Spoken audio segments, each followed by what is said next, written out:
코로나19 백신 접종을 앞두고 대한의사협회와 정부가 정면 충돌 양상을 보이고 있습니다. 이슈 완전 정보, 김성훈 변호사 나오셨습니다. 어서 오세요. 안녕하세요.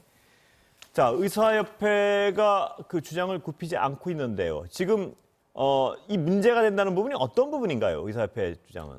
가장 중요한 거는 이제 의사 면허의 박탈과 예. 관련돼 가지고 과거에는 몇 가지로 매우 한정적인 것들에 한정해 가지고 의사 면허가 박탈이 됐다라고 한다면은 이제는 어쨌든 보면 금고 이상의 형이 선고된 경우에는 일괄적으로 특정한 이제 업무상 과실치상을 제외한 경우에는 이제 면허가 박탈되도록 하는 것이 굉장히 넓어졌기 때문에 이런 경우에 이제 이런저런 형사 범죄로 인해서 특히 이제 의사협회 쪽에서 얘기하는 거는 의사의 직무와 무관한 형사 범죄로 인해 가지고 의사 면허까지 박탈되는 거는 불이익하다, 과도하다 이런 얘기를 계속하고 있습니다. 그러니까 정부안은 의사 직무와 무관하더라도 중범죄의 경우는 의사 면허를 어떤 일정 기간 동안 뺏어야 된다는 것이고 그렇습니다. 의사협회는 의사 직무와 무관한 범죄의 경우는 안 된다는 것이죠. 그렇습니다. 예, 근데 금고 이상의 범죄면은 그게 정부는 중범죄라고 얘기하는 것이고 그렇습니다. 어느 정도의 범죄인가요, 보통? 네, 예를 들어서 여러 이제 범죄 형태마다 다릅니다. 예. 가령 이제 성범죄도 있고 뭐 살인 같은 범죄도 있을 거죠. 기본적으로 이제 의사협회에서 얘기하는 거는 교통사고를 특히 이야기를 많이 그걸 하고 많이 있습니다. 예를 들고 있는데요. 예. 교통사고가 같이 우연히 발생하는 사고 때문에 의사 면허까지 만약에 박탈이 되는 건 너무 과하다라는 얘기인데요.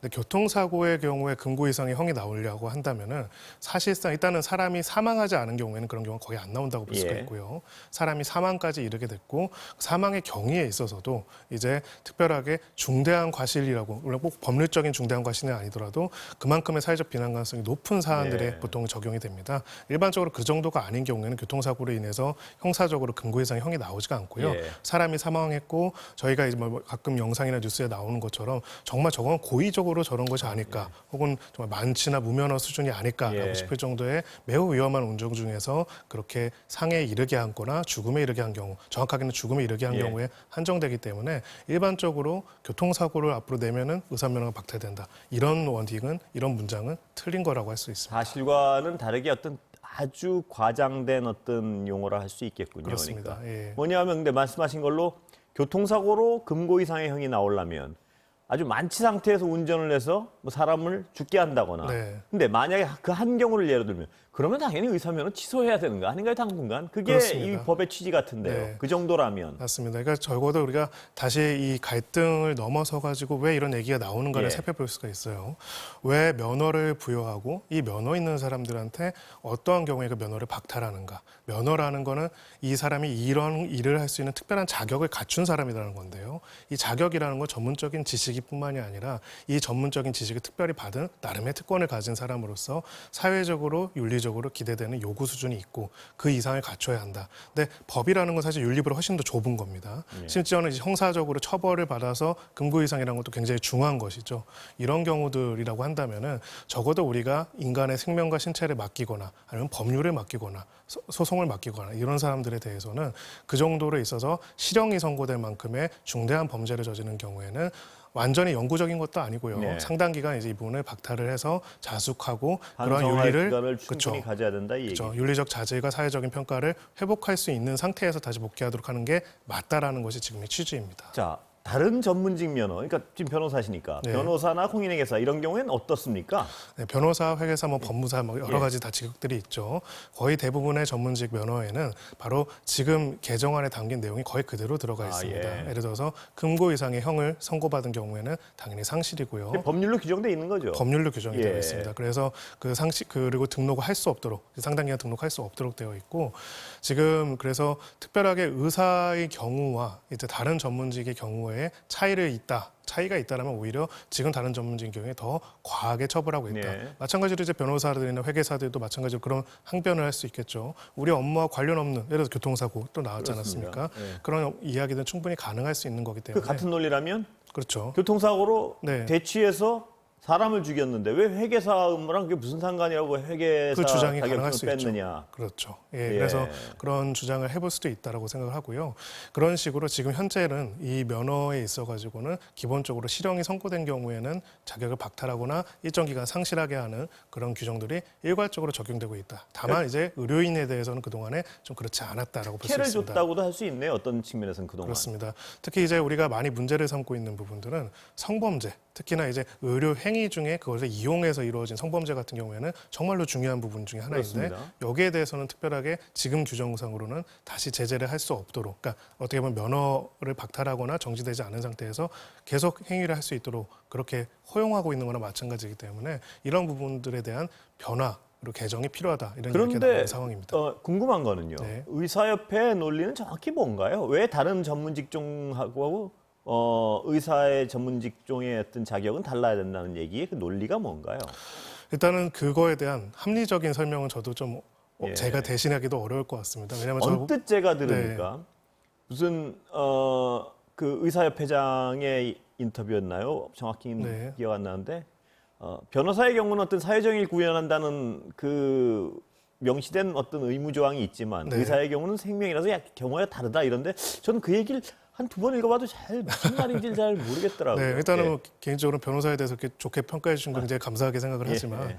의사도 이제 생명과 신체를 다루는 굉장히 중요한 거고요. 자, 우리가 의사에게 진료 행위를 할 때, 수술 행위를 할 때 어떻게 하냐면요. 자신의 몸과 신체를 완전히 맡깁니다. 우리 몸을 완전히 맡기는 거죠.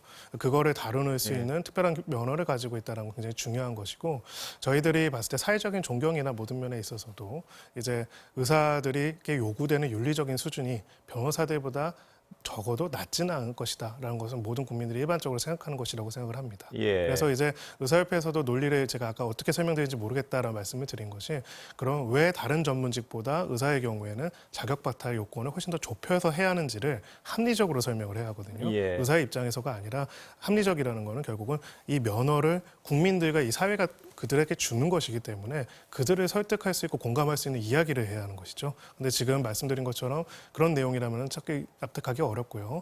대표적인 예로 심지어는 공동주택관리법상 동대표의 경우에도 금고 이상의 형이 있으면 그렇습니까? 자격이 상실됩니다. 그러면 예. 동대표와 의사를 예. 비교했을 때 누가 더 중요한 역할을 합니까? 사실은 예. 그렇기 때문에 물론 이런 것들 동대표에도 그런 그렇죠. 법적 규정이 있습니까? 그렇습니다. 예. 공동주택관리법에 그런 규정이 있고요. 예. 이렇게 많은 경우에 있어서 그 뭐 공공기관의 임직원에 관해서도 그렇고요, 공무원들도 그렇고요.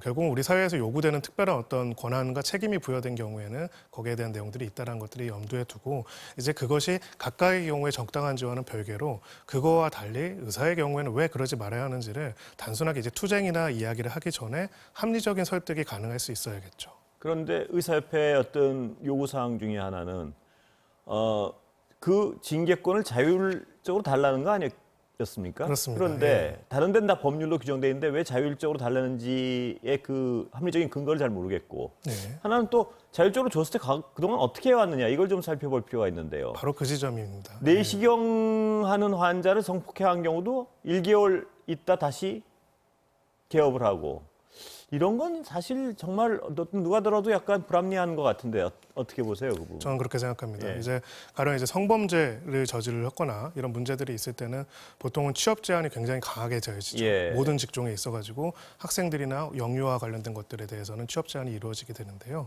지금 말씀하신 것처럼 의사협회에서는 자율적으로 통제를 하고 제대로 하겠다라는 이야기를 하는데 이번 법 개정안이 나오고 여기에 대한 이제 여론의 지지가 강한 이유 중에 하나는 지금까지는 그런 자율적인 규제를 잘해왔는가, 자율적인 통제를 해왔는가, 뭐 고개를 들고 다닐 수 없다. 그렇기 때문에 앞으로 못 그럴 것이다. 그런 얘기가 아니라요. 예. 국민들이 몸과 신체를 맡기는 데 있어서 그렇습니다. 의사협회가 얼마나 스스로 이런 실질적인 불이익을 줘왔느냐, 제재를 그렇죠. 해왔느냐 이 부분에 있어서는 자신 있게 얘기는 못할 것 같은데요. 그렇죠. 그런 예. 자격 미달인 사람들이 행위를 얼마나 차단해 왔는가라고 생각한다면은 그 질문에 대한 답변을 제대로 하지 못한다면은 이것을 반대할 명분도 상당히 약해지는 것이 아닌가 그렇게 생각합니다. 간호사나 한의사에 비해서 과도한 징계다. 이건 어떻게 보십니까? 저는 일단 그렇다고 생각하지는 예. 않고요. 이 예. 부분에 대해서는 특별하게 이제 간호사 같은 경우에는 기본적으로는 의료행위를 독자적으로 하는 것이 아니라 의료인을 보조해서 할 수밖에 예. 없기 때문에 이 경우를 똑같이 볼 수는 없다라고 생각을 합니다. 예.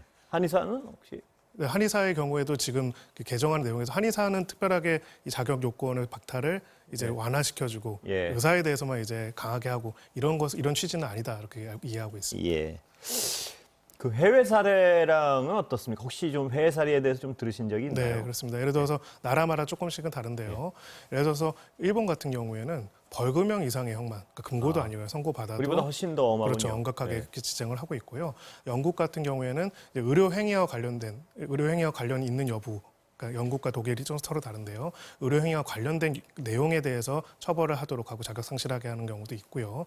또 그와 관련 없는 경우에도 일괄적으로 이제 어떤 금고 이상의 형인 경우에도 자격을 박탈하게 하는 내용들이 있습니다. 그래서 저는 구체적인 범위에 관해서는 사실은 논의는 해볼 수 있다고 예. 생각을 합니다. 다만 우리가 구체적으로 지금 예를 들어서 의협에서 얘기하고 있는 몇 가지 케이스들 정말 이거는 의료 행위와 완전히 무관하고 좀 사회적 가치보다는 우연의 이해가 발생할 수도 있는 경우들은 제외했으면 좋겠다. 이런 것들은 서로 소통해서 정리할 수 있다고 예. 할지라도 일괄적으로 지금보다 더 강화하는 것 자체를 원천적으로 반대한다. 그거는 사실은 좀 납득하기 어렵다 이렇게 생각합니다. 이 어떤 그 직업군이고 어떤 이익단체고 자신의 이익을 얘기하는 건 나쁜 건 아니죠. 그런데 그게 적어도 합리성이 있어야 되고요, 주장에는. 그렇습니다. 예. 근데 지금은 어떤 일반인들의 합리적 어떤 지지를 얻을 만한 합리성이 없을 뿐만 아니고 그거랑 뭘 연계시켰냐면 백신 접종을 연계시켰단 말입니다. 물론 뭐 그렇습니다. 다수의 의사분들은 아닌 것 같은데 아직. 네. 그런 부분이 더욱더 약간 문제시되는 것 같은데요. 맞습니다. 자, 이 내용에 대해서 범위와 내용들을 좀 조율을 해보자. 선의의 피해자가 혹시 얼마든지, 발생하지 않았다. 예. 이런 식으로 접근해서 얘기가 됐다라면은 이렇게 뜨거운 이슈가 오히려 안 됐을 수도 예. 있겠습니다. 근데 지금 어찌 보면은 거의 한 1년 3개월 이상 계속 백신이 언제 나올까, 언제 들어올까 얘기를 이 뉴스에서도 계속 했을 겁니다. 예. 드디어 이제 접종을 하려고 있고 국민들이 드디어 이 코로나부터 벗어나려고 하는 이 상황에서 의사들로서는 굉장히 중요한 역할을 맡고 계신 거거든요. 물론 지금 방역에 있어서도 많은 노력들을 하고 계십니다. 일반적인 모든 의사분들은요.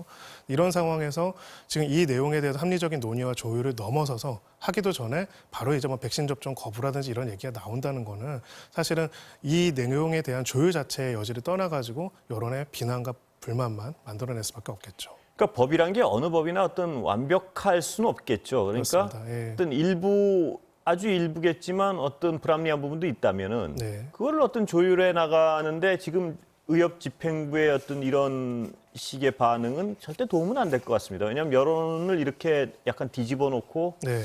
불합리한 부분을 고치겠다 그러면 그 진위를 의심할 수밖에 없는데요. 맞습니다. 거듭 말씀드리지만은 저희가 면허가 뭔지를 생각을 해봐야 합니다. 예. 하늘에서 주어지는 것이 아니라 원래부터 타고나신 것도 아니고요. 예. 국가와 사회와 법에 따라서 부여되는 자격입니다. 그렇기 예. 때문에 국가와 사회라는 건 결국 민주주의 국가에서는 국민의 일반적인 의사들이라고 할 수 있죠. 국민들의 의사와 국민들이 생각하는 요구 수준의 윤리 수준을 이렇게 하는 것이 입법이라는 형태로 나타나는 것입니다. 그렇기 때문에 그 과정에 있어서도 이제 우리의 기존 면허를 지킨다, 우리의 기존 것을 지킨다는 것 관점뿐만 아니라 이 면허가 그럼 누구로부터 온 것인 것에 대한 기본적인 생각 또한 필요한 그런 관점의 전환이 필요한 것이 아닌가라고 생각합니다. 예, 오늘 말씀 감사합니다. 여기까지 듣겠습니다. 감사합니다.